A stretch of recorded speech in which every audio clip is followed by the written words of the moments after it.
नमोजी आद्य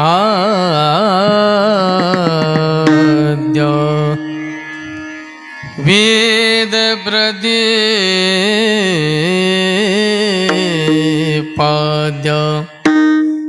जय जय स्वसंवेद्या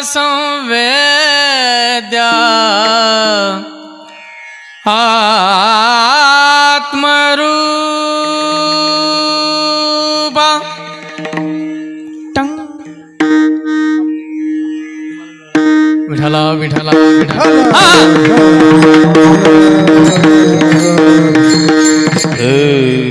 पवित्र सोवळी एकतीचं भूमंडळी ज्यांचा आवडता देव अखंडित प्रेम भाव प्रस्तुत प्राप्त प्रसंगी प्राप्त वेळे करता निवडलेला अभंग महान भगवत भक्त संत सम्राट विश्ववंद्य महाराष्ट्र भूषण देवमान्य जगमान्य संत असणारे सद्गुरू श्रीमंत श्री जगद्गुरू तुकाराम महाराज यांचा चार चरणाचा अभंग सेवेकरता निवडला. विठला विठला माझे जगद्गुरू तुकोबराय या अभंगामध्ये खूप सुंदर आणि मार्मिक विवेचन करत आहेत. या भूमंडळामध्ये आणि या भूमीवरती या पृथ्वीवरती नेमकं पवित्र कोण आहेत. जगद्गुरू तुकोबराय सांगतात पवित्र सोवळी. ते फक्त पवित्र नाहीत तर ते सोवळी सुद्धा आहेत. आणि अभंग थोडासा वेगळा आहे बरं. ज्यांचं वर्णन केलंय त्यांचं फक्त वर्णन केलंय, त्यांचं नाव घेतलेलं नाही. अख्ख्या अभंगामध्ये जगद्गुरू तुकोबरायांनी संतांचं वर्णन केलंय, पण संत शब्द पूर्ण अभंगामध्ये नाही. लिहून घ्या आणि बघून घ्या सगळेजण. पवित्र सोवळी एक तीच भूमंडळी. कोण पवित्र आहेत, कोण सोवळी आहेत, ज्यांचा आवडता देव. 4-2 दिवसाला भगवंताचं नाव घेणारा नाही, अखंडित प्रेमभाव पवित्र सोवळी एक तीच भूमंडळी. तीच या पृथ्वीवरती पवित्र आहेत आणि सोवळी आहेत. आणि जगद्गुरू तुकोबराय सांगतात तीच भाग्यवान आहेत. तीच भाग्यवंते सरती पुरती धनविते. आणि तुकोबरायांनी तर याच्या पुढे जाऊन खूप सुंदर मार्मिक आपल्याला प्रबोधन केलेलं आहे, उपदेश केलेला आहे. बाबा रे, नाही देवाची सेवा करता आली करू नका, पण देवमान्य संताची सेवा केल्याशिवाय राहू नका. नाही देवाची सेवा करता आली करू नका, देव कळणार नाही. कळाला तरी तो त्याचं अस्तित्व दाखवणार नाही. एखाद्याला देव कळत नाही, एखाद्या व्यक्तीला देव कळत नाही म्हणून कदाचित त्याच्या प्रारब्धाने त्याला तो मिळू शकतो. दुर्योधनाला देव कळाला की मिळाला? दुर्योधनाला देव कळाला का मिळाला? दुर्योधनाला देव मिळाला पण कळाला नाही. कदाचित देव जर तुम्हाला भेटला मिळाला तरी कळेलच, सांगता येणार नाही. पण जर संतांची सेवा केली तर त्या संतांच्या जवळ परमात्मा आहे, कारण त्यांचा अखंडित प्रेमभाव भगवंतावर आहे. त्यांना फक्त देवच आवडतो. या जगामध्ये संसार आवडत नाही, प्रपंच आवडत नाही, मान आवडत नाही, धन आवडत नाही, काहीही आवडत नाही. फक्त आवडतो तो देव. आणि त्या देवावर अखंडित प्रेमभाव असल्यामुळे ते संत या जगामध्ये पवित्र आहेत, असा या अभंगाचा सरळ भावार्थ. विठाला विठाला.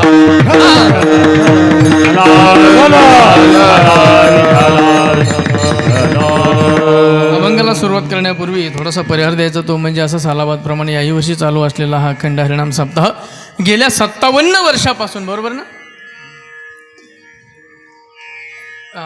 गंगाभाऊ, बरोबर आहे ना, 57 वर्षापासून तुम्ही त्याच तोलामोलाचा हा उपक्रम, तेवढंच तेज तुम्ही जिवंत ठेवलेलं आहे महाराज. मी एका सप्ताहाला गेलो होतो, त्या सप्ताहाचं वय वर्ष होतं 125. बरं का, किती वर्ष वय होतं? त्या सप्ताहाचं वय वर्ष होतं 125. पण टाळ घेऊन 25 उभे होते आणि ऐकायला सुद्धा 25च माणसं होते. विठाला विठाला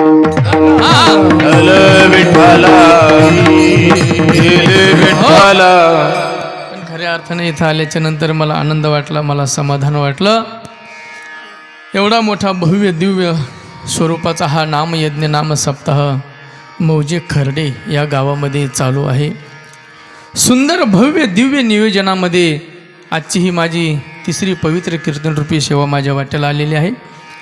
खऱ्या अर्थाने या नामसप्ताहामध्ये आणि या नामयज्ञामध्ये आहुती टाकणारे मृदंगाच्या माध्यमातून असतील, गायनाच्या माध्यमातून असतील, सेवेच्या माध्यमातून असतील, आर्थिक सेवेच्या माध्यमातून असतील, शारीरिक सेवेच्या माध्यमातून असतील, बौद्धिक सेवेच्या माध्यमातून असतील, हे सगळेजण या यज्ञामध्ये आहुती टाकतायत.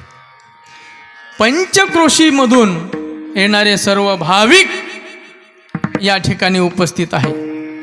गावातील सर्व भाविक या यज्ञाला उपस्थित आहेत. यज्ञ हा नामाचा असतो आणि यज्ञ हा ज्ञानाचा असतो. विठाला विठाला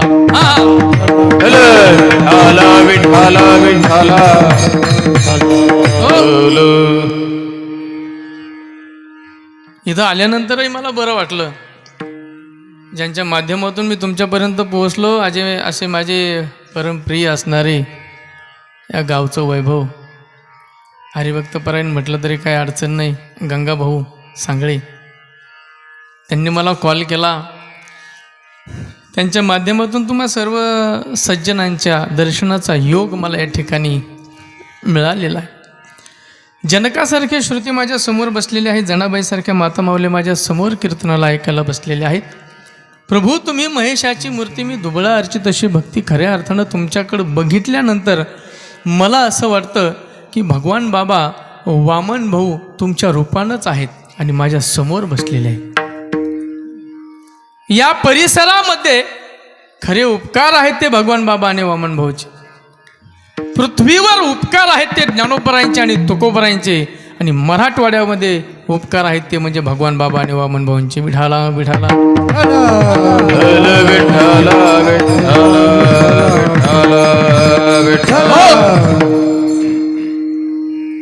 वाजवणारे त्यांचा जर आपण विचार केला, जर त्यांच्या थापीचा आवाज संपूर्ण महाराष्ट्रामध्ये दरवळतोय, खऱ्या अर्थानं मृदंग सम्राट, मृदंग महर्षी, ताल महर्षी, हरिभक्तपरायण परमपूज्य परम आदरणीय गोल्हार महाराज तेही माझ्या कीर्तनाला उपस्थित आहेत. त्याचप्रमाणे आपल्या महाराष्ट्राचं वैभव, आपल्या तालुक्याचं वैभव, एक आवाजाची बुलंद तोप आम्ही ज्याला म्हणतो, असे ज्येष्ठ श्रेष्ठ वारकरी भजनी महादेव महाराज तेही माझ्या कीर्तनाला शेकटेकर उपस्थित आहेत. त्याचप्रमाणे वारकरी संप्रदायामध्ये ज्यांचं अविरत कार्य चालू आहे आणि खऱ्या अर्थानं वारकरी पेहराव ते स्वतः कीर्तनकार आहेत आणि सुंदर गातातही. खऱ्या अर्थानं त्यांचं माझ्यावर खूप प्रेम आहे. अनेक ठिकाणी आमची जेव्हा भेट होते तेव्हा आम्ही एकमेकांना प्रेमानंच आलिंगन देतो. असे आमचे प्रेममूर्ती हरिभक्तपरायण परमपूज्य परम आदरणीय बुधवंत बाबा हेही माझ्या कीर्तनाला उपस्थित आहेत. खऱ्या अर्थानं तुम्ही टाळ्या वाजवल्या याच्यातच मला जाणीव झाली आहे की नाही. तुमच्या टाळ्यातून कळालं की त्यांचा स्वभाव कसा आहे. टाळे वाजवले ना तुम्ही, त्यांचा स्वभाव लक्षात आला. त्याचप्रमाणे आमचे विठ्ठल महाराज खाली बसल्या, घनवट महाराज, त्यांचंही खूप माझ्यावरती प्रेम आहे. खऱ्या अर्थानं सगळीच प्रेमाची मंडळी या ठिकाणी उपस्थित आहे. इकडं दत्ता महाराज आहेत, बरोबर ना, गावातील भजनी मंडळ. हां, सगळ्याबद्दल आदर आहे, प्रेम आहे. पण मच्छिंद्र बाबा काय झालं आहे, थोडंसं वेळ कमी आहे आपल्याकडं, आहे की नाही. म्हणून मस्तक हे पायावरी या वारकरी संतांच्या, ते चॅनल कोणाचं आहे, घरच्या घरी आहे ना, चांगलं तेवढंच टाका बरं का. एखादा शब्द जर मागे पुढे झाला तर सगळे कीर्तन करून सुद्धा तुमची बरोबरी करू शकत नाही, असं होतं. विठाला विठाला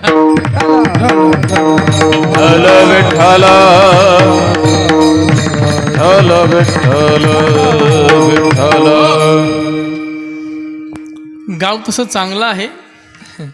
मगाशी मला सांगळे मामा म्हटले, या गावात 57 वर्ष झाले म्हटले, 57 वर्ष झाले म्हटले, पण अजून एकही टाळकरी तयार झाला नाही. लक्ष देऊन ऐका बरं का माझ्याकडं. अजून या गावामध्ये एकही टाळकरी जन्माला आला नाही आणि एकही टाळकरी झाला नाही, एकही कीर्तनकार झाला नाही. मी तर म्हणतो तुम्हाला कीर्तनकार नाही होता आलं तरी चालेल, पण निदान तुम्हाला मुलं आहेत, तुम्हाला मुली आहेत, आहे की नाही? तुम्हाला मुलं आहेत, तुम्हाला मुली आहेत.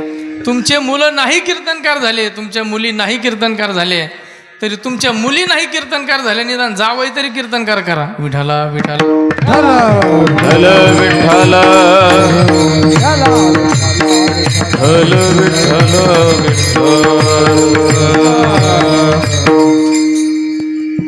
तेवढ्या बाबतीत आमचे आश्रुभाऊ सांगळे आणि सुधीर भाऊ जरा भाग्यवान आहेत, आहे की नाही? आलीत का सुधीर भाऊ?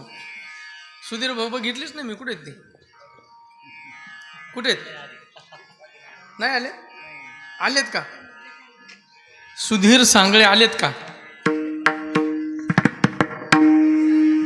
नाही आले? ठीक आहे, थोड्या वेळाने येतील. पाठीमागे बसलेले असते. ते भाग्यवान आहेत. नाही त्यांना महाराज होता आलं, पण त्यांनी मेवणे मात्र महाराज केले. कसं असतं माहिती आहे का? आपण एखाद्या झाडाला जेव्हा पाणी घालतो ना, पाणी घालतो, त्या झाडाला पाणी घालत असताना आपण त्या झाडाची रोज निगा राखतो, त्याच्याकडे पाहतो, त्याच्या सहवासामध्ये राहतो. जास्त फणकायला लागले. त्याच्या सहवासामध्ये राहतो. कुणाच्या?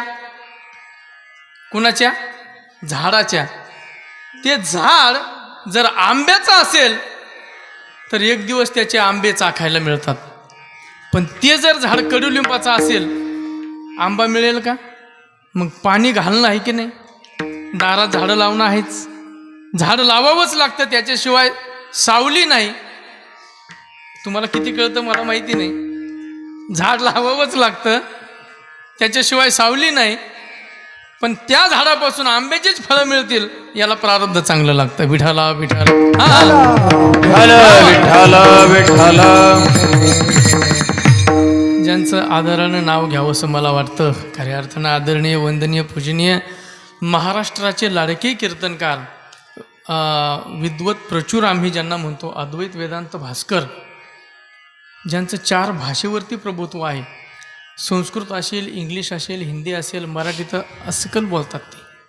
आचार्य हरिदासजी महाराज पालवे शास्त्री खऱ्या अर्थानं माझे परम मित्र आहेत. ते त्यांच्या माध्यमातून गेल्या वर्षी मी इथं गायना करता आलो होतो आणि सगळे भाविक, सगळे माझ्यावर प्रेम करणारे, त्यांनी इथं आल्याच्या नंतर मला आल्याबरोबर सांगितलं, महाराज तुमचा आवाज खूप गोड आहे, तुमचं गायन खूप आम्हाला आवडलं, तुमचं गायन जेवढं आवडलं ना तेवढं आम्हाला आता फक्त तुमचं कीर्तन गोड करा.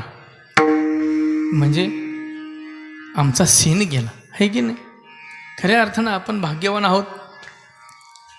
आपण या मंडपामध्ये बसलेलो आहोत. भरतखंडे नरदेह प्राप्ती हेतो परम भाग्याची संपत्ती.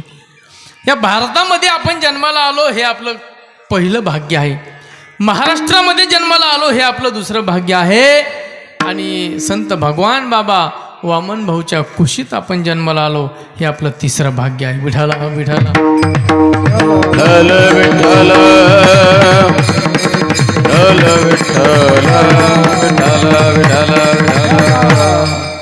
या सृष्टीचा जर आपण विचार केला, मृत्यूलोकाचा जर विचार केला, पृथ्वीचा जर आपण विचार केला, या पृथ्वीवरती देवही राहतो, संतही राहतात आणि जीवही राहतो. जीवाचं कार्य वेगळं, जीवाचा स्वभाव वेगळा. संतांचं कार्य वेगळं, संतांचा स्वभाव वेगळा. देवाचं कार्य वेगळं, देवाचा स्वभाव वेगळा. विठाला विठाला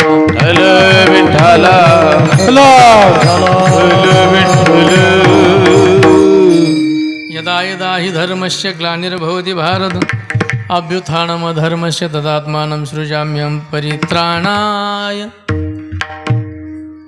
साधूनां विनाशाय च दुष्कृतां धर्मसंस्थापनार्थाय संभवामि युगे युगे. हा कोणाचा स्वभाव आहे? हा स्वभाव कोणाचा आहे? तुम्ही झोपले का? हा स्वभाव कोणाचा आहे?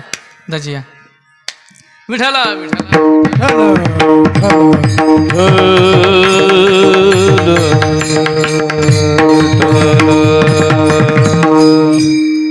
माझ्यावर नितांत प्रेम करणारे आमचे पाथर्डीचे गोरक्षनाथ भाऊ ते दाजी आहेत माझे. त्यांचा विशेष उल्लेख तुम्हाला ओळख करून द्यायची ती म्हणजे अशी, खऱ्या अर्थानं तुम्हाला ते ज्ञात आहेतच, पण गुरुवर्य मी ज्यांच्याकडे शिकलो, गुरुवर्य न्यायाचार्य डॉक्टर नामदेव महाराज शास्त्री, ज्यांच्याकडं माझं उपनिषद झालं, द्वादश दर्शन झालं, ज्ञानेश्वरी त्यांच्या सानिध्यात मी 8-12 वर्षे शिकलो, त्यांच्या मुखातून ऐकली, हे आमचं भाग्य. पण त्यांना गडावर आणण्याचं कर्तव्य ज्यांनी केलं ते यांचे वडील. कुणाला? गुरुवर्य शास्त्रीजींना गडावर महंत केलं. तुम्हाला हे अंतर्गत गोष्टी माहिती नसतील किंवा असतील, मला सांगता येणार नाही गणोट महाराज, पण ह्या अंतर्गत गोष्टी आहेत. या परिसरामध्ये पहिली ओळख होती त्या काळामध्ये, तेव्हा ती ओळख होती गुरुवर्य शास्त्रीजींची त्यांच्या वडिलाबरोबर, म्हणजे राम गुरुजी बरोबर. आणि त्या गुरुजींनी सांगितलं की भगवानगडावर तुम्हाला बसावं लागेल आणि तुम्हाला महंत व्हावं लागेल. ती व्यक्ती सापडणं एवढं सोपं नाही महाराज. आपल्याला मूर्ख माणूस जवळ बसू देत नाही, शहाणे माणसं कधी आपल्याला जवळ बसू देणार? शहाण्या माणसाचा एक स्वभाव असतो महाराज, शहाणा पाहिजे पण प्रेमळ पाहिजे. पहा बरं, शहाणा पाहिजे पण तो प्रेमळ पाहिजे. शहाणा असून प्रेमळ जर नसेल तर तो व्यक्ती या समाजाच्या उपयोगाचा नसतो, कधीच उपयोगाचा नसतो. तो व्यक्ती सामान्य माणसाला जवळच करत नाही. गुरुवर्य शास्त्रीजी विद्वान आहेत, ज्ञानी आहेत, पण प्रेमळ आहेत, आणि त्यांनी आपल्याला स्वीकारलं महाराज. हे आपलं प्रारब्ध चांगलं आहे. विठाला विठाला विठ्ठल विठ्ठल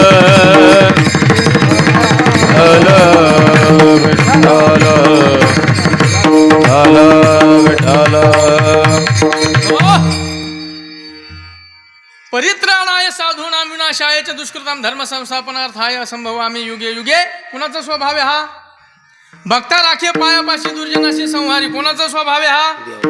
स्वभाव कोणाचा आहे? हा देवाचा स्वभाव आहे. हा देवाचा स्वभाव आहे. तो भक्ताला जवळ करतो आणि दुर्जनाचा नाश करतो. पहा बरं, हा देवाचा स्वभाव आहे. अजून दुसरं सांगतो, देवाचा स्वभाव असा आहे, देव, जीव आणि संत, देव स्वार्थी परार्थी आहे, संत फक्त परार्थी आहेत, आणि जीव फक्त स्वार्थी. विठाला विठाला देव स्वार्थी परार्थी आहे. म्हणजे काय? तो स्वार्थी आहे आणि मग परार्थी आहे. तो भक्ताचं कल्याण करतो नाही असं नाही, पण केव्हा काहीतरी घेतो महाराज. घेसी तेव्हा दिसी ऐसा हससी उदार, हससी उदार ऐसा हससी उदार. घेसी तेव्हा दिसी हससी उदार,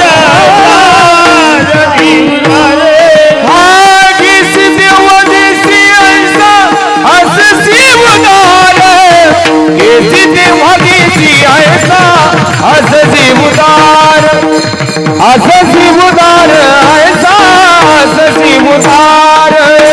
घेसी तेव्हा दिसी हससी उदार, घेसी तेव्हा हससी उदार, घेसी तेव्हा दिसी ऐसा हससी उदार.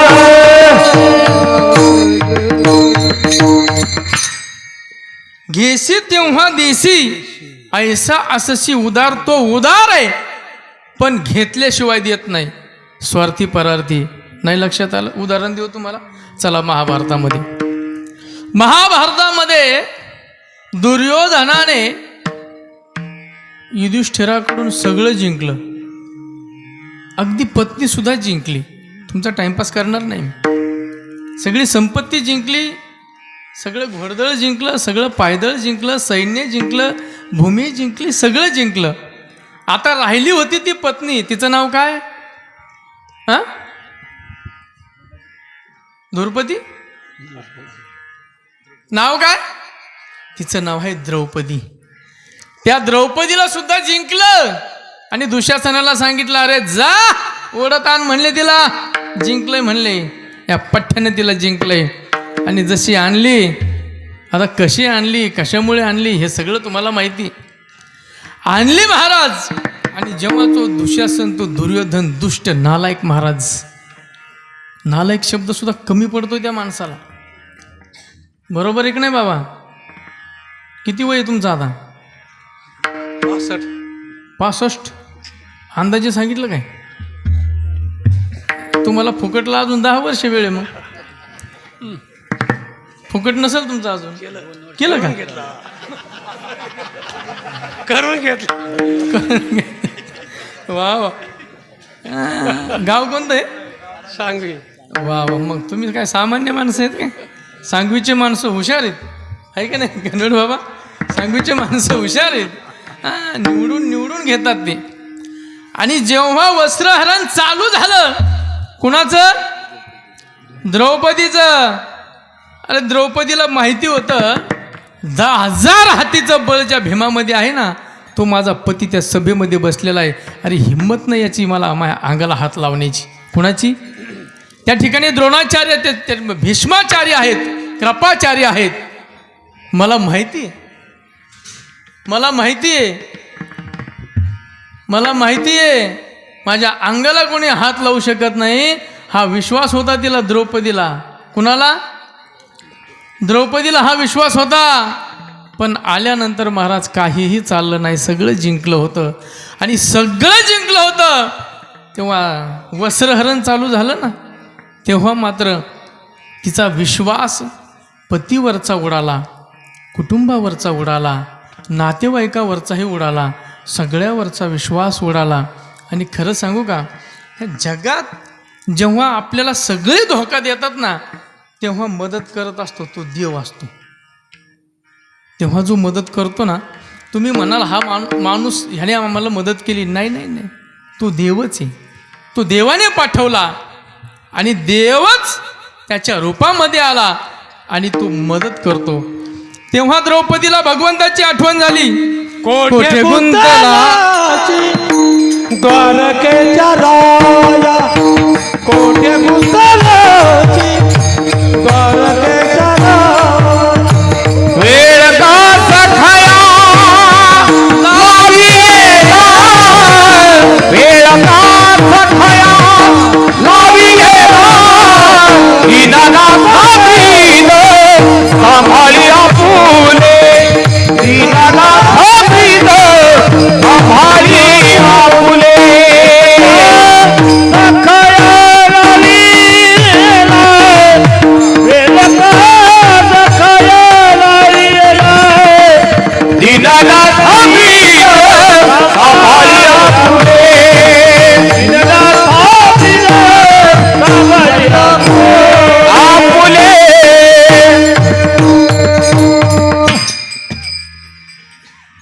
एवढं झाल्याच्या नंतर हे सगळं झालं.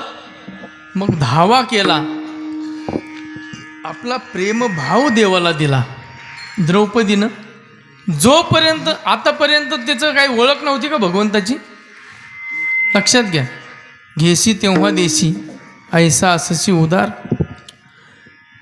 जेव्हा द्रौपदीनं स्वतःचा प्रेमभाव भगवंताला दिला, तेव्हा तो धावून आला.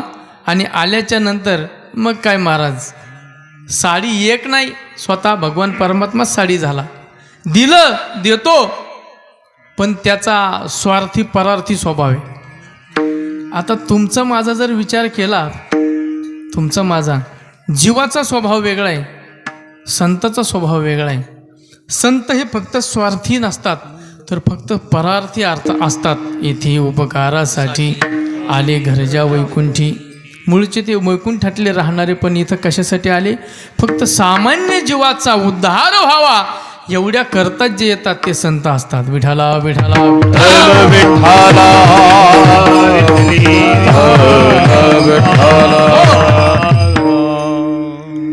दुसऱ्यावर उपकार करणारा हा पुण्यवान असतो. हा भाग्यवान असतो, हा हितचिंतक असतो, दुसऱ्यावर उपकार करणारा, आणि त्याचंच नाव संत आहे. जो सामान्य जीवावर उपकार करतो ना त्याला संत म्हणतात. माणसं कधी उपकार करत नाहीत, माणसाकडून उपकाराची अपेक्षाही ठेवायची नाही.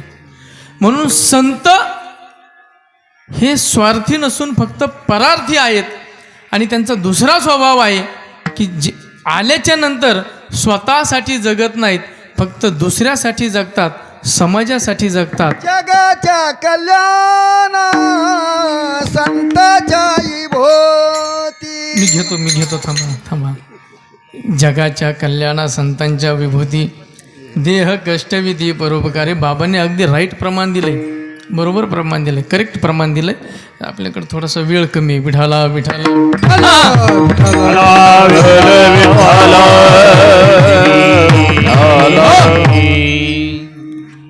जे संत आहेत ना ते जगाच्या कल्याणाकरताच इथे येतात. जो देव असतो तो भक्ताचं संरक्षण करण्याकरताच येतो, आणि जो जीव असतो तो फक्त स्वतःचं कर्म उपभोगण्याकरता येतो. विठाला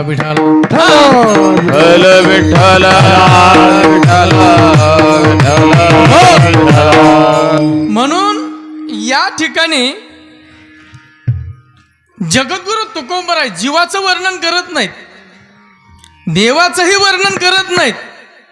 या अभंगामध्ये फक्त संतांचं वर्णन करतात.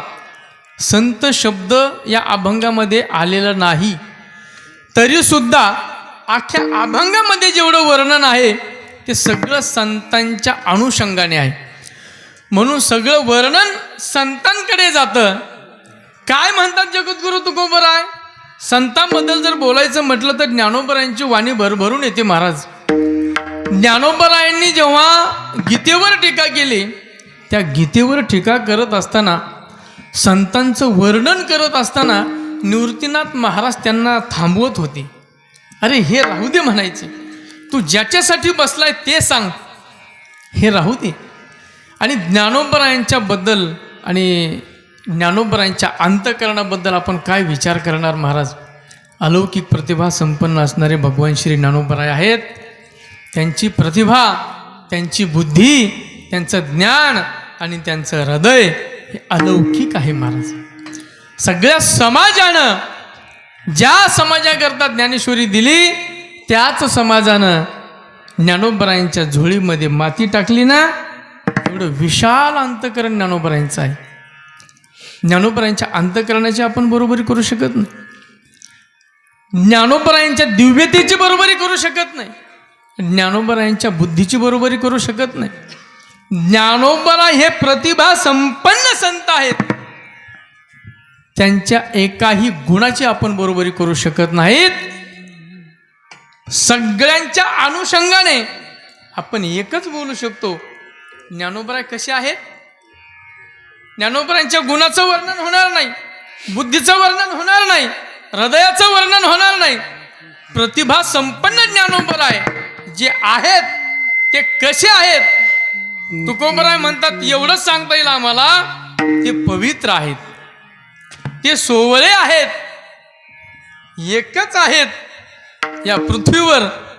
त्यांचं नाव नाही घेतलं, पण अख्ख्या अभंगात त्या ज्ञानोबरायांचंच वर्णन आहे. काय म्हणतात जगद्गुरु तुकोबराय? जगद्गुरु तुकोबराय म्हणतात, मी सगळ्या जगाचा अनुभव घेतला, सगळे संत बघितले, सगळे ऋषी बघितले, सगळे ज्ञानी मनुष्य बघितले, पण प्रतिभा संपन्न एकच व्यक्ती मला आढळली. तुका म्हणे नेणो युक्तीची ते खोली, आणि म्हणून ठेवली पायी डोई. एरवी जर बघितलं तर ब्रह्मादिक जेथे तुम्हा ओळंगणे. असे प्रतिभा संपन्न भगवान श्री ज्ञानोबराय. जगद्गुरु तुकोबराय म्हणतात, मला यांच्याबद्दल काहीही बोलता येणार नाही, चरणी ठेवी जे माता ह्याची भले, पण मी एक सांगू शकतो की हे पवित्र आहेत. अभंगाचं पहिलं चरण. पवित्र सोवळी, पवित्र सोवळी, पवित्र सोवळी, पवित्र सोवळी, पवित्र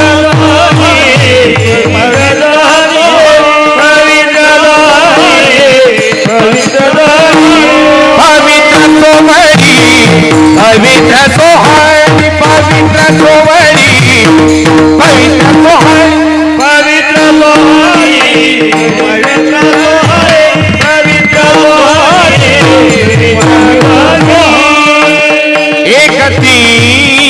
भूमंडळी एकतीच भूमंडळी डांसावडता देव डांसावडता देव एकतीच भूमंडळी एकतीच भूमंडळी डांसावडता देव डांसावडता देव पवित्र सोमाणी एकतीच भूमंडळी एकतीच भूमंडळी एकतीच भूमंडळी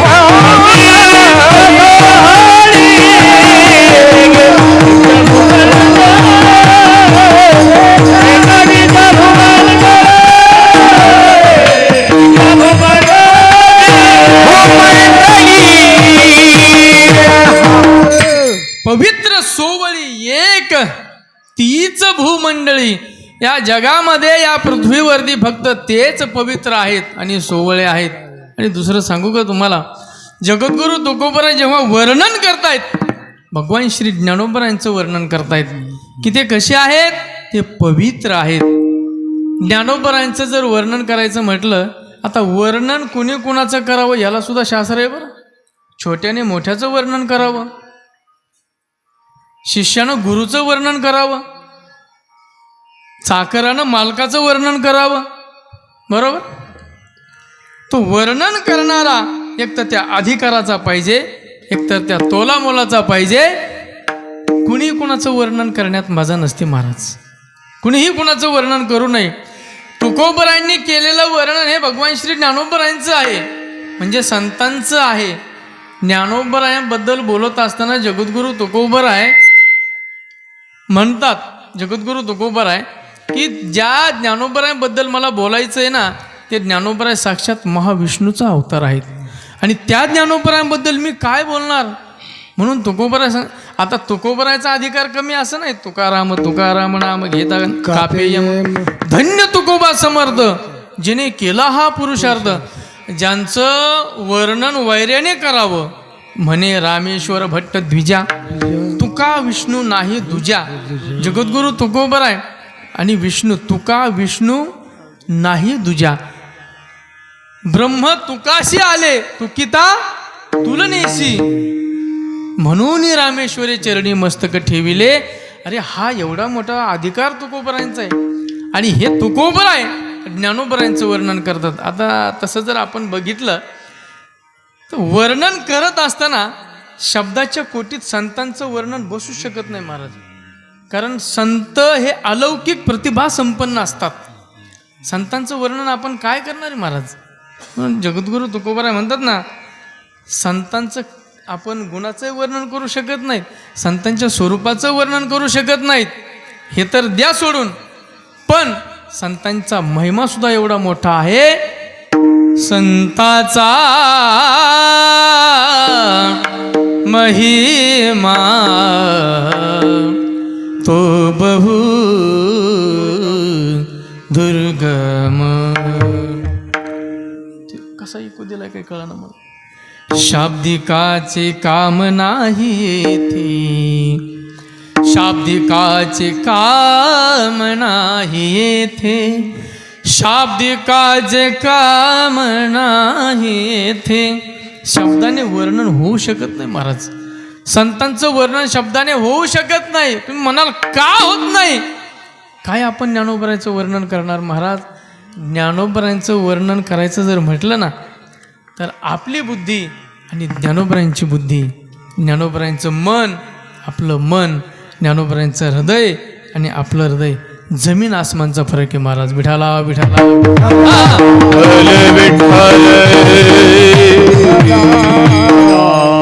काही माणसं या पृथ्वीवर बुद्धिवान आहेत, काही माणसं बुद्धिवान आहेत आणि काही माणसं प्रतिभा संपन्न आहेत. ऐका, काही माणसं बुद्धिवान आहेत, काही माणसं प्रतिभा संपन्न आहेत. प्रतिभा आणि बुद्धी थोडासा फरक आहे. अनेक बुद्धिमान माणसं आहेत त्या जगामध्ये अनेक बुद्धिमान माणसं आहेत. कुणाला बुद्धी नाही असं नाही, प्राण्याला बुद्धी आहे, माणसाला बुद्धी आहे, सगळ्यांना बुद्धी आहे.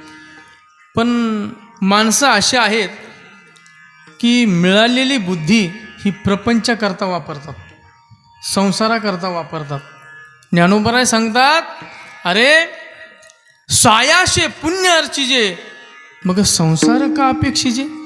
एवढं सायासाने तुम्ही पुण्य अर्चन करताय, पुण्यार्जन करताय, मग संसारासाठी का वापरताय. जागे व्हा, कधीतरी शहाणे व्हा. मग ते पुण्य संसाराकरता वापरण्यापेक्षा परमार्थाकरता वापरा.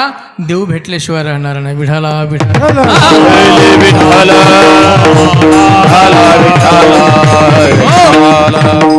देव भेटल्याशिवाय राहणार नाही. ज्ञानोबराय प्रतिभा संपन्न आहेत, बुद्धिमान तर आहेतच. बुद्धिमान माणसाने चांगला प्रपंच केला, बुद्धिमान माणसाने चांगला प्रपंच करून संसार चांगला थाटवला. मिळालेली बुद्धी महाराज, ज्या बुद्धीनं भगवंत जेव्हा बुद्धी देतो ना, बुद्धीचे वैभव अन्य नाही तुझे, एका केशवराजे सकळ सिद्धी. दुसरं बुद्धीचं वैभव नाही, त्या भगवंताला प्राप्त करणं हेच भगवंत प्राप्तीचं वैभव म्हणजे बुद्धीचं वैभव आहे. संसार जोडणं, प्रपंच जोडणं, पैसा कमवणं, दुसऱ्याचे मन दुखवणं, ह्याच्यासाठी बुद्धी नसते. दुसऱ्याच्या बुद्धीला तडा जाणं, अंतकरणाला तडा जाणं. एक जण माणूस म्हणला, काय बोललो मी त्याला, चेहराच पाडला त्याचा. असा बोललो मी त्याला, चेहराच पडला त्याचा. वाह, बाजी मारली तू, चांगली बाजी मारली तू. त्याचा चेहरा पडला, त्याचा अपमान केला, म्हणजे तू जग जिंकलं.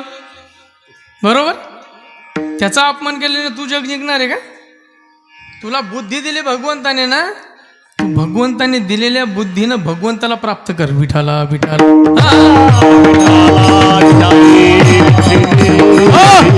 अरे चांगला संसार करतात.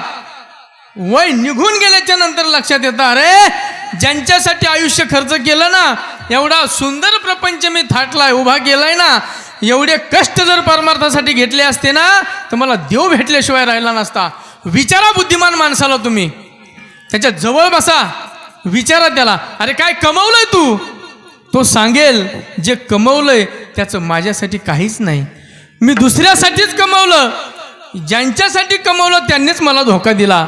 माझं मिळालेलं आयुष्य वाया गेलं, माझी मिळालेली बुद्धी वायाला गेली. आता मला शिल्लक काहीच राहिलं नाही. याच्यावर दुसरं सांगतो मी तुम्हाला, माणसाला बुद्धी असते, पण संत बुद्धीसहित प्रतिभा संपन्न असतात. विठाला बुद्धिमान माणसं पुस्तकं लिहितात आणि संत कादंबरी लिहित नाहीत, पुस्तकं लिहित नाहीत, पेपर लिहित नाहीत, ते ग्रंथ लिहितात. ग्रंथ ज्ञानोबरायांनी लिहिलेल्या, ज्ञानोबरायांनी सांगितलेल्या ज्ञानेश्वरीचं जरी वाचन केलं तर पुण्य होतंय. तुकोबरायांच्या गाथ्याचं वाचन केलं तर पुण्य होतंय. हजारो पुस्तकं पाठ केल्याने मोक्ष मिळत नाही महाराज. प्रपंच चांगला करता येतो, संसार चांगला करता येतो, पॅकेज चांगला घेता येतं, कंपनीत काम करून आयुष आरामामध्ये जगता येतं. अरे ज्याच्यासाठी आपण धावपळ करतोय ना, त्याला काल मर्यादा आहे महाराज. या आयुष्यासाठी, या देहासाठी आपण धावपळ करतोय ना, या देहाला काल मर्यादा आहे.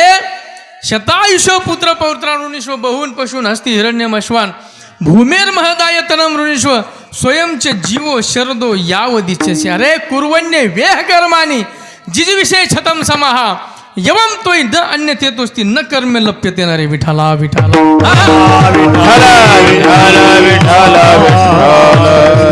100 वर्षासाठी आम्हाला जीवन मिळालंय हो. 100 वर्षासाठी, 100 वर्षासाठी आपण जगतोय. 100 वर्षानं हे जग सोडायचंय. जे कमवलंय ते या पृथ्वीवर उपभोगता येतंय, त्याचा उपभोग इथेच घेता येतोय. त्याचा उपभोग आपल्याला दुसऱ्या योनीमध्ये घेता येत नाही. आत्मा नित्य आहे. हे स्थूल शरीर आहे, सूक्ष्म शरीर आहे आणि कारण शरीर आहे. स्थूल शरीराला सोडावं लागतं. स्थूल शरीराने कमवलेलं जेवढं आहे तेवढ्याचा उपभोग फक्त स्थूल शरीराला घेता येतो. स्थूल शरीर सोडावं लागतं. सूक्ष्म शरीर घेऊन, कारण शरीर घेऊन आपल्याला पुढच्या योनीमध्ये जावं लागतं. मग या योनीमध्ये या मनुष्य देहामध्ये कमवलेला पैसा जर बरोबर घेऊन जाता आला असता तर तुमच्यासाठी महाराज कोणीच कवडी सुद्धा ठेवली नसती. काय कोणाच्या जीवर उड्या मारतोय आपण, बापजादेच्या जीवर उड्या मारतोय. वारसा हक्कानं प्रॉपर्टी आपल्याकडे येते म्हणून आपल्याला काही वाटत नाही. आणि मला विशेष वाटतं माणसाचं की पुढचा सगळं सोडून गेलाय तरी पण आपण त्याच्या पावलावर पाऊल टाकून जगतोय. स्वतःसाठी जगत नाहीत, दुसऱ्यासाठीच जगतोय. स्वतःचा उद्धार करण्याच्या भानगडीमध्ये पडत नाहीत. तर ह्याचं कसं होईल, त्याचं कसं होईल, गुड्डीचं कसं होईल, आणि पप्याचं कसं होईल, आणि मावशीचं कसं होईल, आणि मामाचं कसं होईल. अरे तुला काय घेणं आहे राजा, 100 वर्षासाठी आला आणि तू म्हणतो गुड्डीचं कसं होईल आणि पप्याचं कसं होईल. ते त्यांचं बघून घेतील ना. या समाजावर विश्वास ठेवू नका महाराज. तुम्हाला फार फार महत्त्वाचं बोलतोय मी, फार महत्त्वाचं बोलतोय. हे सामान्य विषय नाही, ते वेदातलं बोलतोय मी तुम्हाला. फक्त मंत्र जास्त म्हणत नाही, ओव्या जास्त तुम्हाला सांगणार नाही. 9033 ओव्या पाठ केल्यात, पाणी पिऊ पिऊ पाठ केल्यात. सोपं नसतं ते, ईद हो भरा नाही, इतकं सोपं नाही. विठाला विठाला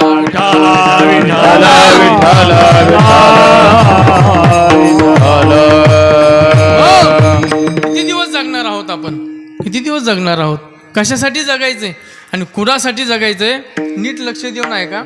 स्वार्थानं भरलेलं जग आहे महाराज. स्वार्थानं भरलेल्या जगामध्ये प्रत्येक मनुष्य हा बुद्धिमान आहे आणि त्या बुद्धीच्या जोरावर, बुद्धीच्या ताकदीवर तो स्वतःला सिद्ध करण्याचा प्रयत्न करतोय. पण एक वाक्य माझं लक्षात ठेवा, या जगाचा विचार करतोय तो, हे जग कसं जगल, ह्या जगाचं कसं होईल. एक जर मला म्हणला ना महाराज इथून पुढे संप्रदायाचं कसं होईल. अरे म्हटलं तुला घालायला चप्पल नाही आणि तू संप्रदायाचा विचार करतो, मुख्यमंत्री कोण होईल याचा विचार करतो. अरे तू जग कसं वागल ते दे सोडून, याचं कसं होईल, तो वाईट वागतोय ना, अरे त्याचं फळ त्याला भोगायला मिळणार आहे. जग कसं वागतंय ह्याच्याकडे लक्ष देऊ नको. हे जग भगवंतानं निर्माण केलेलं आहे. या जगाला कसं वागवायचंय आणि ह्या जगाला कर्मफळ कसं द्यायचंय ते देव पाहून घेईल ना. तू जन्माला आलाय ना, तुझा उद्धार करण्याकरता तू आलाय. या जगामध्ये जेव्हा तुला भगवंताने पाठवलंय ना, समाजाचा विचार करण्याकरता तुला पाठवलेलं नाही. परमार्थ करत असताना माणसानं स्वार्थी परमार्थ करावा आणि प्रपंच करत असताना माणसानं परार्थी प्रपंच केला पाहिजे. विठाला विठाला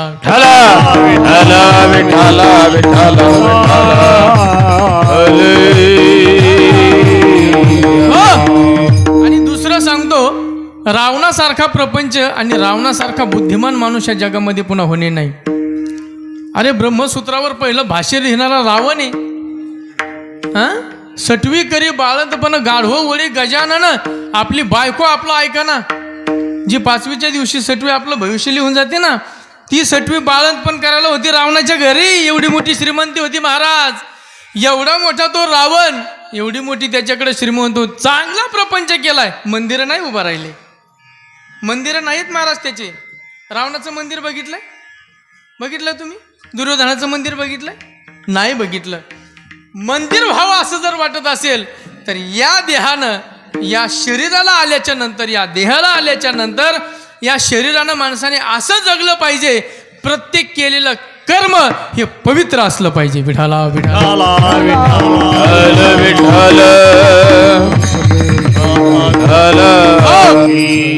साधूचं मंदिर होतंय आणि साधू हा वेगळा असतो बरं का. कदाचित साधू कीर्तन करत नसेल, एखादा साधू करत असेल, एखादा प्रवचन करत असेल, एखादा करत नसेल, एखादा कीर्तन करत असेल, एखादा करत नसेल. जो कीर्तन करतो तो साधू असं नका म्हणू. कदाचित तो करतही नसेल. आणि भगवान परमात्मा खूप सुंदर सांगतो महाराज, या जगामध्ये जो देव आहे आणि संत आहेत हे दुर्लभ आहेत. नायम आत्मा प्रवचनेनं लभ्या न मेधया न बहुना श्रुतेनं. हजारो कीर्तन ऐकले म्हणजे देव भेटणार नाही, लाखो कीर्तन ऐकले म्हणजे तुम्हाला संत मिळणार नाहीत. त्याच्याकरता प्रारब्ध लागतं. भाग्याचा उदय ते हे जोडी संत पाय, आणि येथून या नुठवू माता मरणा वाचोनी सर्वथा. जोपर्यंत तुकोबरा खूप सुंदर सांगतात, संत मिळाले ना मग येथून या न उठवू माथा. शब्द पकडण्याचा प्रयत्न करा. येथून या, संतापासून बाजूला जाऊ नका. ते संतच आपलं कल्याण करणारे आहेत. पण संत मिळण्याकरता प्रारब्ध लागतं, त्याच्याकरता चांगलं कर्म करावं लागतं. चांगलं कर्म केल्याने गळ्यामध्ये फुलाचे हार पडतात, आपली कीर्ती अजरामर होते आणि चांगलं कर्म करणाराचीच मूर्ती गावात बसवली जाते. तुम्हाला दुसरं सांगतो, खंडोजी बाबांच्या बाबतीत जर आपण विचार केला, तुम्ही कोणी प्रवचन ऐकलं खंडोजी बाबाचं? तुम्ही ऐकलं का? कीर्तन ऐकलं का खंडोजी बाबाचं? नाही. खंडोजी बाबांनी कधी कीर्तन केलं नाही, खंडोजी बाबांनी कधी प्रवचन केलं नाही. फक्त वामन भाऊंचा प्रसाद आणि वामन भाऊंची कृपा झाली खंडोजी बाबावरती. अरे कृपा कटाक्ष निहाळिले, आपुले पदी बैसविले, बाप रखुमादेवीवर विठ्ठले भक्तादी धले वरदान. संत असे असतात, संत शिष्य बनवत नाहीत तर आपल्या पदावर बसवतात. भगवान बाबा वामन भाऊंचा फोटो जिथं आहे त्या फोटोच्या शेजारी खंडोजी बाबांचा फोटो आहे. महाराज कुणी दिलं हे? या जगात कुणी काही देत नाही. पण नीट लक्ष ठेवा, माझं कीर्तन व्यवस्थित आहे का? आपल्याला दुःख देण्याची कोणाची हिंमत नाही ना आपल्याला सुख देण्याची कोणाची ताकद नाही. आपलं कर्मानुसार आपल्या कर्तव्यानेच आपण दुःखी आहोत आणि आपल्या कर्तव्यानेच आपण सुखी आहोत. विठाला विठाला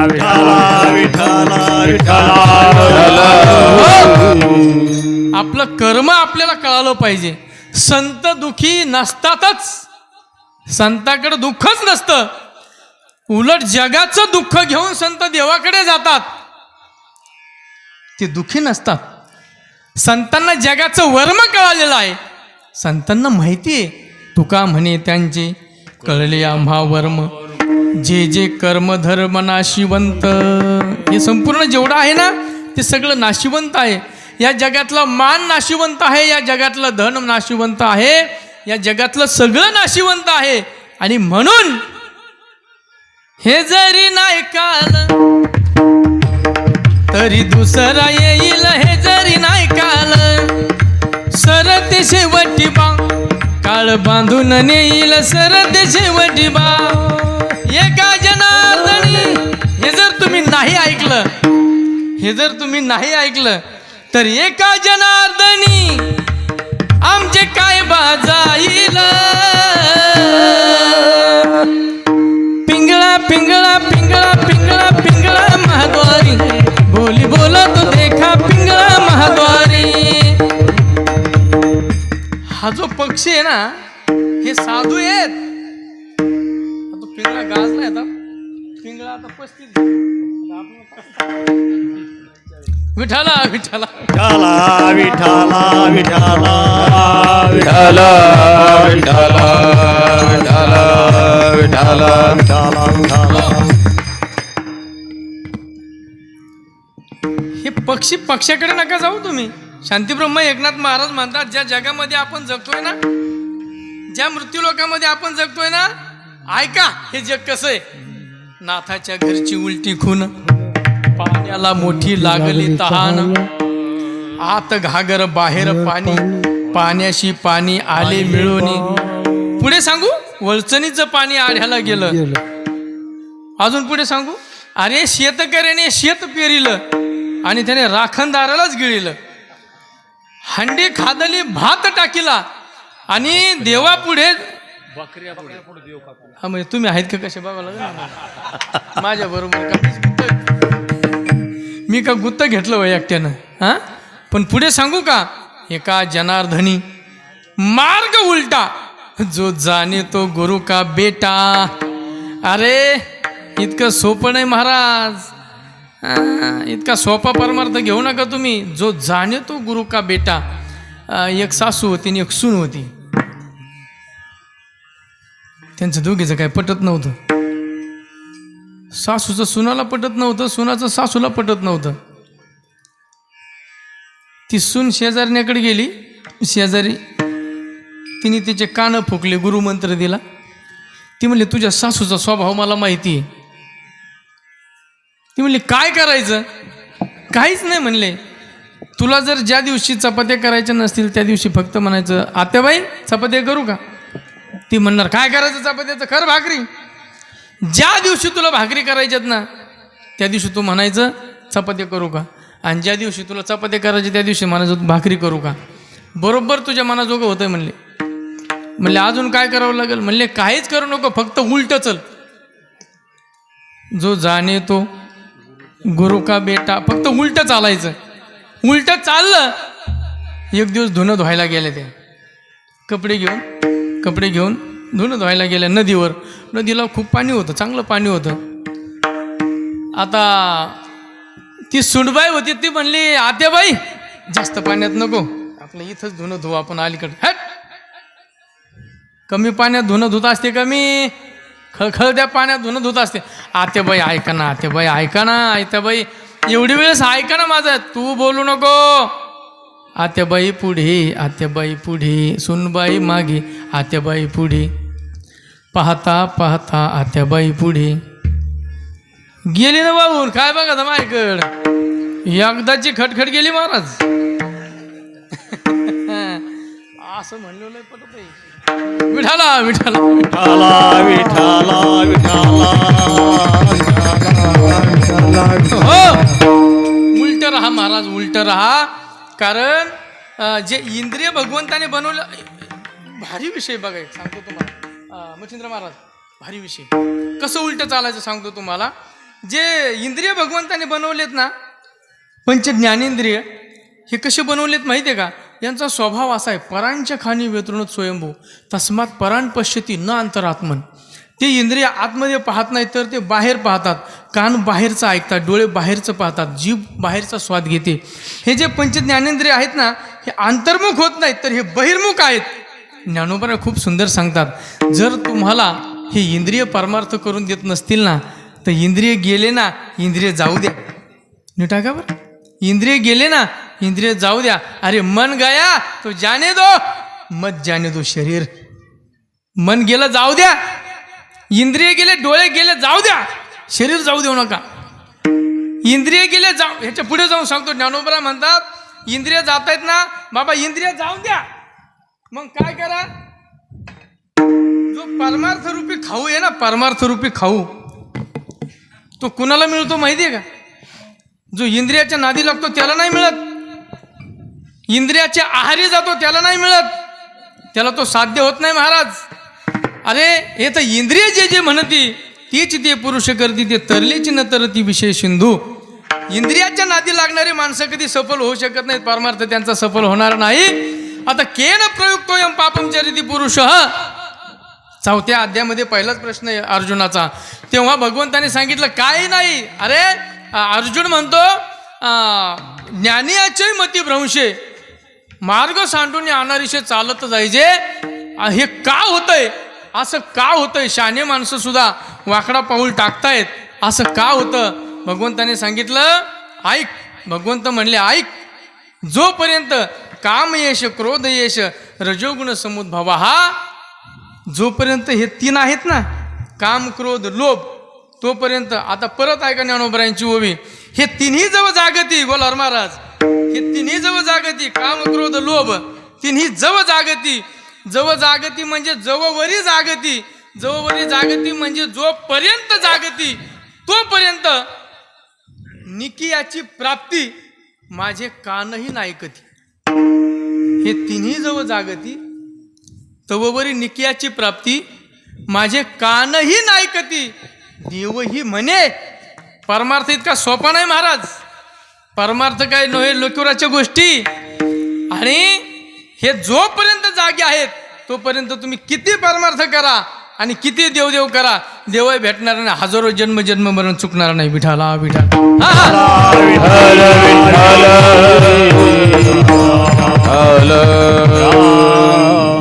परमार्थ करत असताना यांना आवरा. बरं जाऊ द्या, हे आवरत नाहीत ना, हे आवरत नाहीत ना. ज्ञानेश्वरी वाचली ना, हसू येतं महाराज समाजाकडे बघितल्यानंतर. ज्ञानेश्वरी काय सांगते, ज्ञानेश्वरी वैराग्यवान व्हा म्हणतच नाही महाराज. ज्ञानेश्वरी वैराग्यवान व्हा म्हणतच नाही. वैराग्य कधी येतं माणसाकडं, आता नीट आहे का, वैराग्य कधी येतं, ऐशी कर्मे साम्य दशा होय जेथ विरेशा, तिथं सद्गुरू आपैसा भेटीच येतो. आणि मग ही दशा, ही अवस्था झाल्याच्या नंतर कोणती? काम क्रोध विरहित, लोभ विरहित अवस्था झाल्याच्या नंतर ऐशी कर्मे साम्य दशा, ही दशा आल्याच्या नंतर मग वैराग्य सिद्धी देईचे पसायताया. वैराग्य हा प्रसाद म्हणून मिळत असतो. इंद्रिय आहेत ना, जाऊ द्या, इंद्रिय मिळाले ना, इंद्रियाचा योग्य उपयोग करा. ज्ञानोबराय सांगतात, इंद्रियाच्या नादी लागू नका, इंद्रियाच्या विरोधात जाऊ नका, तुमचा घात केल्याशिवाय राहणार नाहीत. मग काय करा काय महाराज? किती वेळ झालं तुम्ही तेच सांगताय, पुढं सांगा ना. ऐका, ज्ञानोबराय म्हणले, जो इंद्रिया ते चोरून जेवी तयाशीच फावे. जो इंद्रियाला चोरून परमार्थाचा खाऊ खातो ना, त्यालाच त्या परमार्थाच्या खाऊचा उपभोग मिळतो, अन्यथा त्याचा उपभोग मिळतच नाही. विठाला विठाला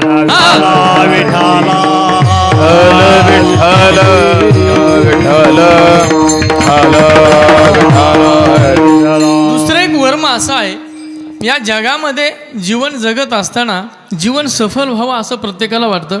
माझी वाणी पवित्र असावी, माझा देह पवित्र असावं, माझं कार्य पवित्र असावं, माझं जीवन पवित्र असावं असं प्रत्येकाला वाटतं. तुम्हाला वाटतं, मला वाटतं, साधूला वाटतं, प्रत्येक माणसाला जो जन्माला आलाय ना प्रत्येकाला वाटतं महाराज.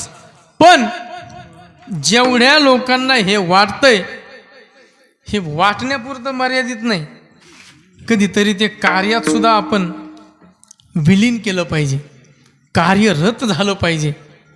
सप्ताह चालू झाला, मग जाता येईल कीर्तनाला, जाता येईल कीर्तनाला. संकल्प करण्यात मजा नाही. संकल्प करून संकल्प पूर्ण होत नसतो, त्याच्यासाठी कष्ट करावे लागतात. मग तुम्हाला उठावं लागेल, जेवण करावं लागेल, मंडपामध्ये येऊन बसावं लागेल. नाही कीर्तन कळालं किंवा नाही कीर्तन ऐकू वाटलं तर तुम्ही मध्येच उठून जाऊ शकता. इथं स्वातंत्र्य आहे प्रत्येकाला, आहे की नाही? फक्त एकच विनंती असेल, इथून पुढे ज्याला कीर्तन ऐकायचं आहे तेच पुढे येऊन बसत जा, ज्याला कीर्तन ऐकायचं नाही ते पुढे येऊन बसत जाऊ नका. कारण काय होतं, तो अपमान, तो अवमान हा वक्त्याचा नसतो, तो गादीचा असतो. विठाला विठाला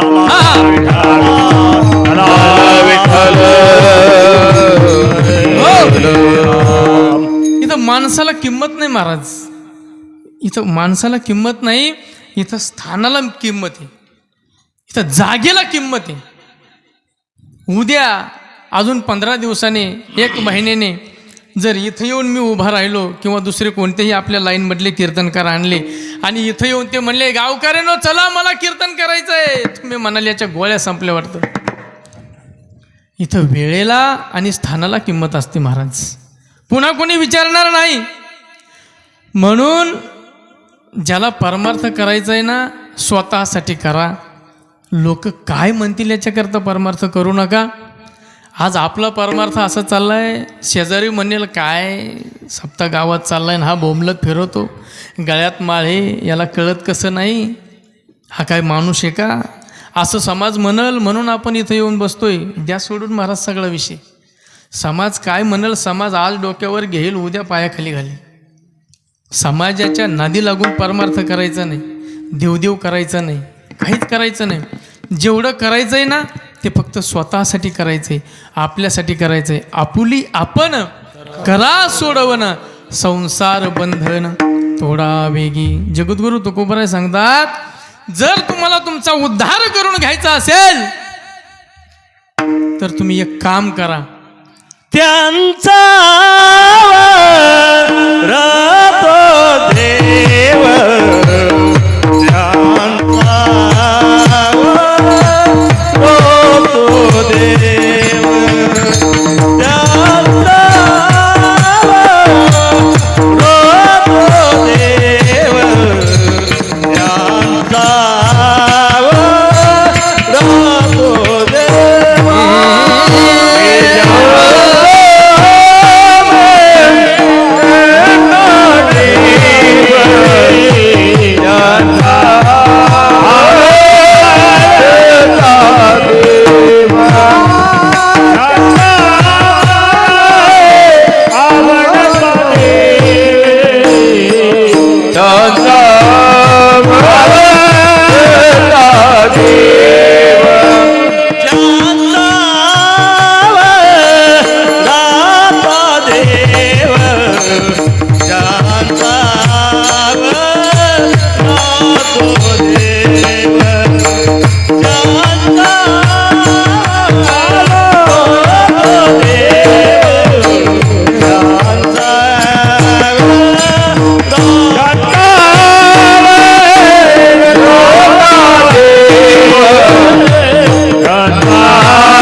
वंदता देवे अखंडित प्रेम भाव अखंडित प्रेम भाव अखंडित प्रेम भाव अखंडित प्रेम भाव शांता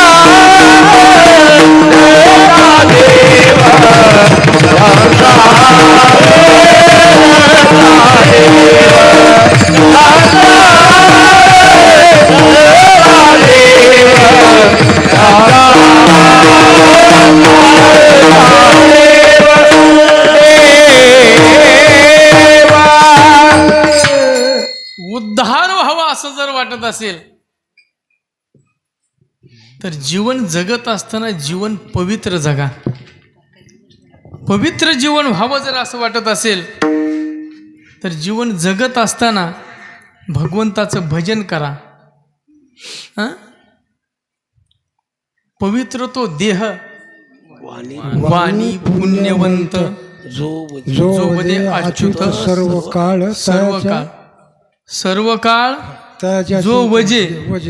जो वदे सर्व काळ अच्युत तयाचा देह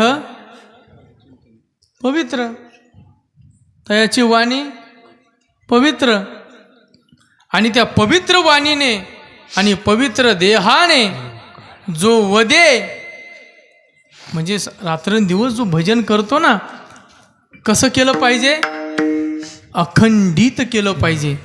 आणि अखंडित ज्यांचं भजन चालू आहे कोणाचं भजन चालू नसतं अखंड इथं कुणी कोणासाठी भजन करायला मोकळं नाही. ज्याच्याविषयी आवड असते तीच गोष्ट मनात असते. देखला डोळा बैसला मनी तोची वदनी उच्चारी. लहान लेकरं जेव्हा त्या आईचं असताना त्या अंगणामध्ये खेळत असतं त्या लेकराकडं सगळी वृत्ती असते कारण त्या लेकराविषयी आवड असते. अर्ध काम करत असताना त्या आईची दृष्टी त्या आईची वृत्ती त्या लेकराकडं असते. त्याप्रमाणे कधी कधी बोलता बोलता त्या लेकराचं सुद्धा नाव घेते ती. अरे दादा नको हा नाही मला वाटलं तूची वदनी उच्चारी. रात्रंदिवस जो आवडतो त्याच्याबद्दलच प्रेम असतं आणि खरा प्रेमभाव जो आवडतो त्याच्याबद्दलच असतो. म्हणून ज्यांचा आवडता देव अखंडित प्रेमभाव. अखंडित प्रेमभाव का आहे आवडतोय म्हणून अखंड प्रेमभाव आहे. आणि आवड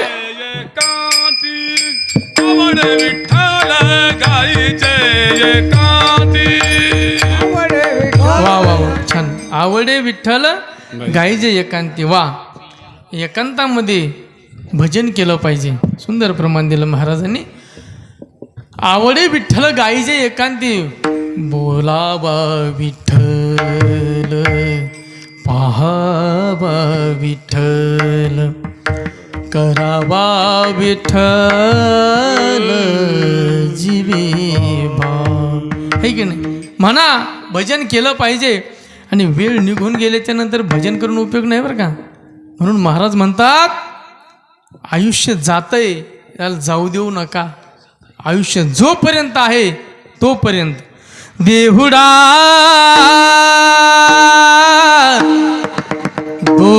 दिन का महिमा कब सुमरो गिरा अब तुम कब सुमरो गिरा. बाल अवस्था खेल गवायो तरुण हुआ तो विषय गवायो.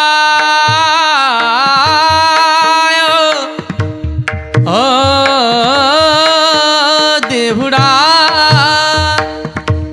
दो दिन का महिमा कब सुमरोगे राम, अब तुम कब सुमरोगे राम.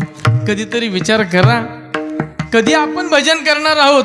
भजनाशिवाय, अखंड भजनाशिवाय शरीर पवित्र होणार नाही.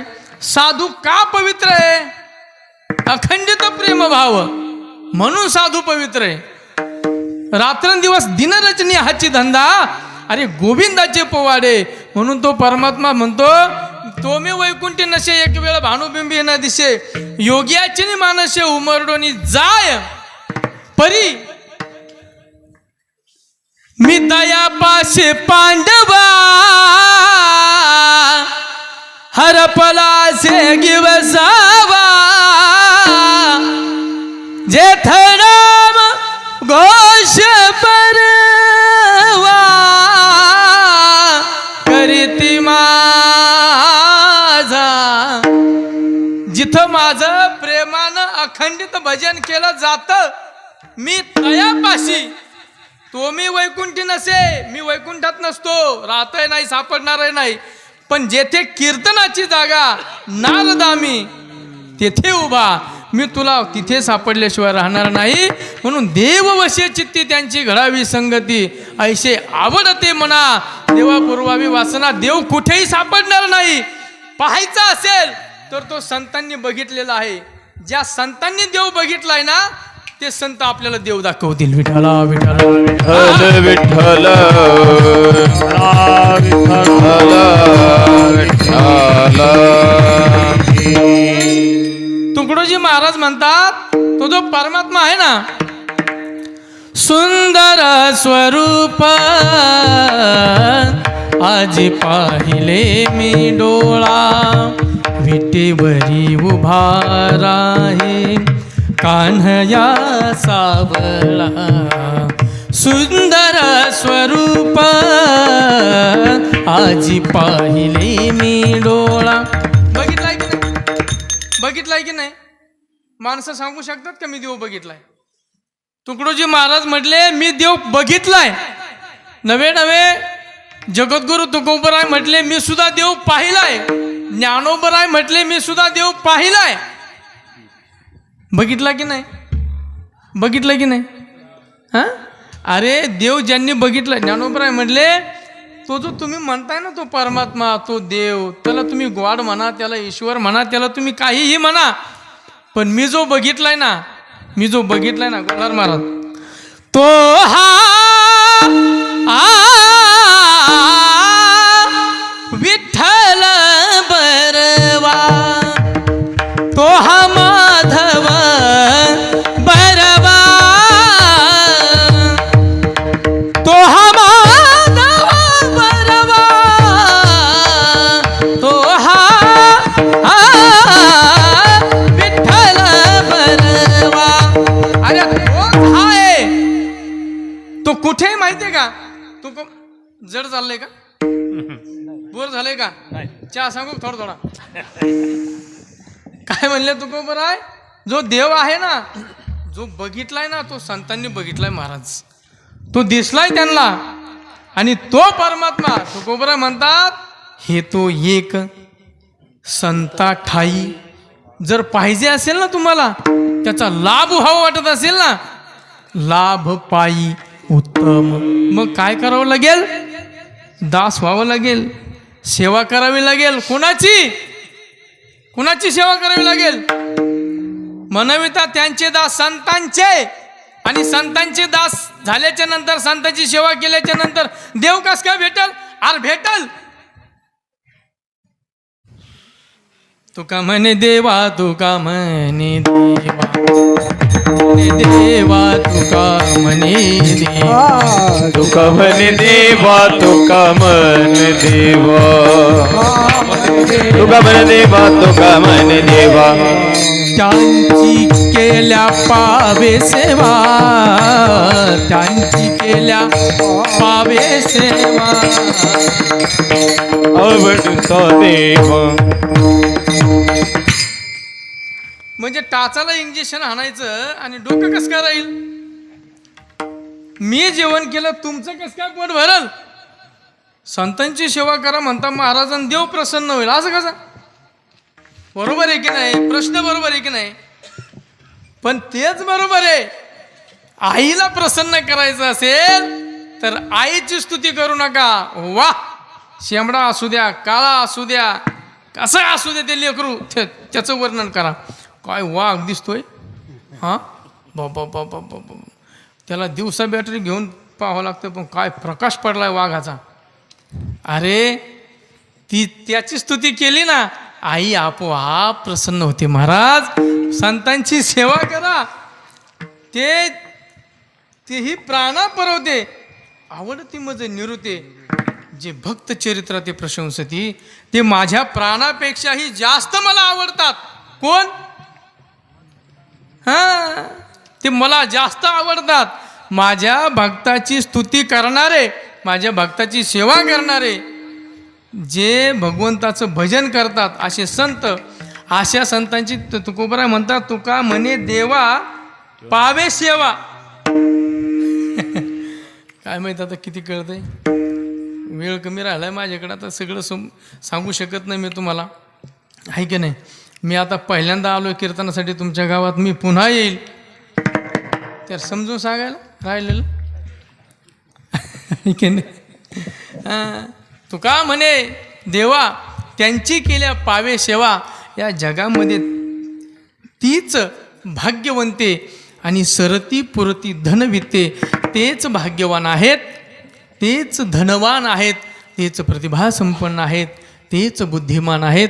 खऱ्या अर्थानं या अभंगावर चिंतन आपण जर करत राहिलो ना तर विस्तार वाढत जाईल. महाराज, भगवान बाबांचा विषय जर आपण बघितला, वामन भाऊंचा विषय जर आपण, जीवनचरित्र जर आपण बघितलं तर भगवान बाबा हे किती पवित्र होते. अहो, समाजानं जेव्हा आळ घेतला, नारायणगडावर असताना ज्या समाजानं आळ घेतला, ज्या इंद्रियावर घेतला, ते इंद्रिय भगवान बाबांनी कापून टाकलं, आणि जिथं इंद्रिय कापलं तिथं पवित्र तुळशीचे झाडं उगवले, लाल पवित्र तुळशीचे झाडं उगवले. आणि तुम्हाला दुसरं सांगायचं आहे मला, ती तुळस वारकरी संप्रदायामध्ये पवित्र काय आहे? पवित्र काय? माळ घातल्याशिवाय, पवित्र तुळशीची माळ घातल्याशिवाय वारकरी संप्रदायात प्रवेशच नाही. महाराज, ते काही दुसरे संप्रदाय नाही, तुम्ही कसे या, खा प्या, आमचं नाव घ्या, अजिबात काही देणं घेणं, येऊच नका तुम्ही.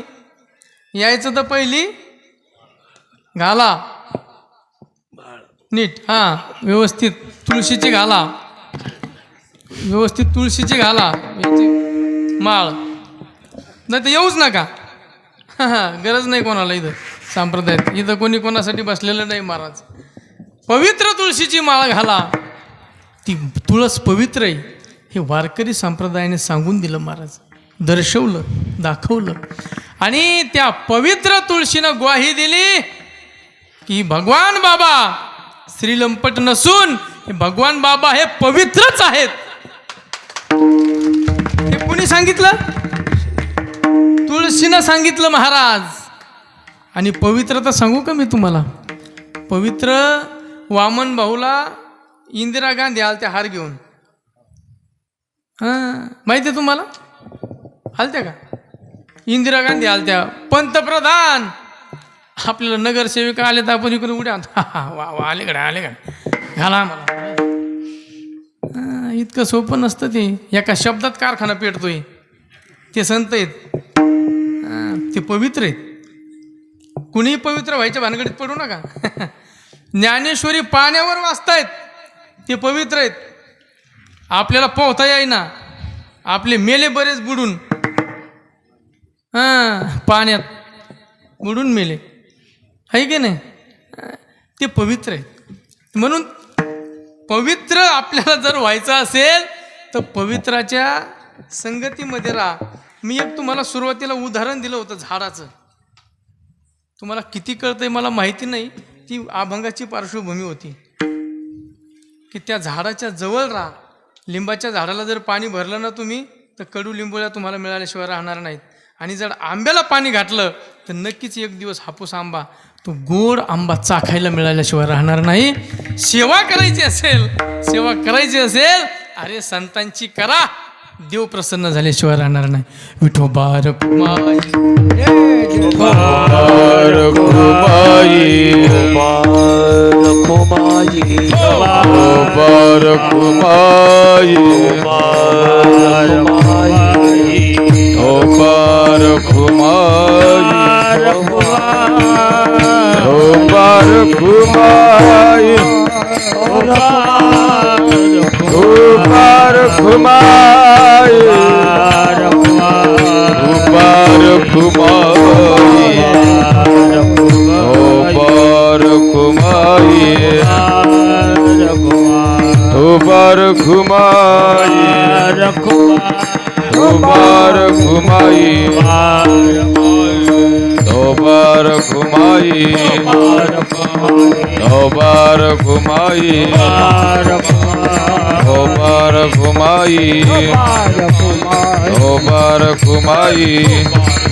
कुंडली गवरदान हरी विठ्ठल ज्ञानदेव पंढरीनाथ भगवान माऊली ज्ञानेश्वर महाराज जगद्गुरु तुकाराम महाराज शांती ब्रह्म एकनाथ महाराज कुमाई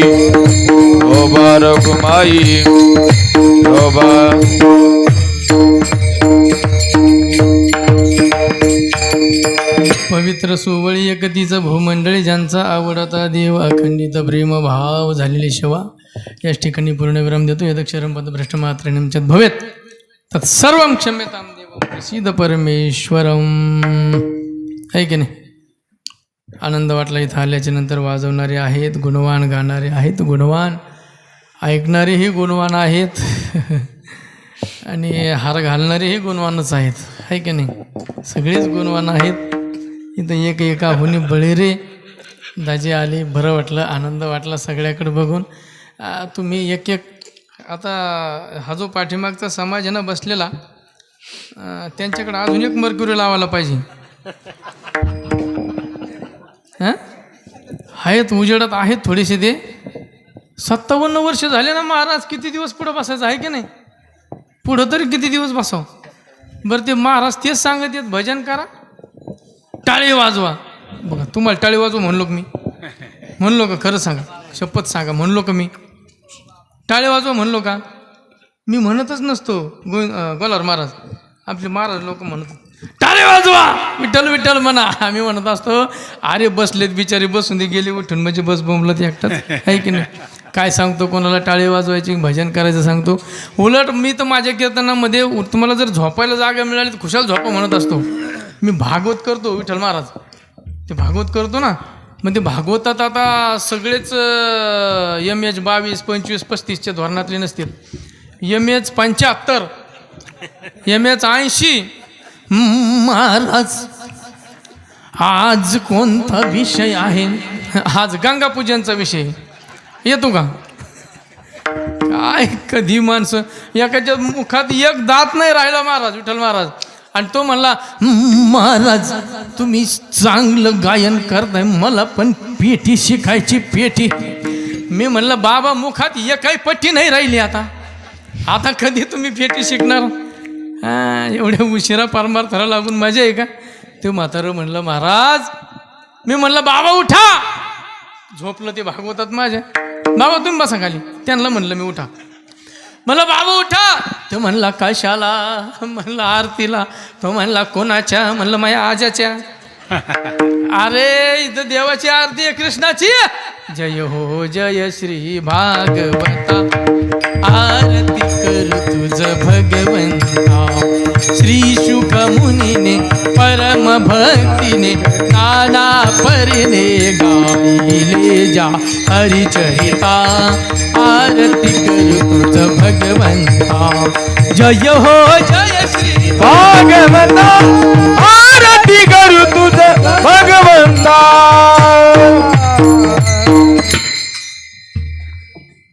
आनंदाने जगा परमार्थ करा दुसऱ्याच्या अंतकरणाला तडा जाईन असं वाक्य कधी मुखातून येऊ देऊ नका दुसऱ्याचं अंतकरण दुखल अशी नजर कधी कुणावर टाकू नका जीवन जगत असताना जीवनाचा स्वतः आनंद घ्या आणि आपल्या जीवनाचा दुसऱ्यालाही आनंद द्या आनंद या जीवनाचा सुगंधा परी दरवळावे ते फूल असतं ना ते फूल स्वतःही आनंद घेतं पण जास्तीत जास्त दुसऱ्याला आनंद देतं पाव्यातला सूर जैसा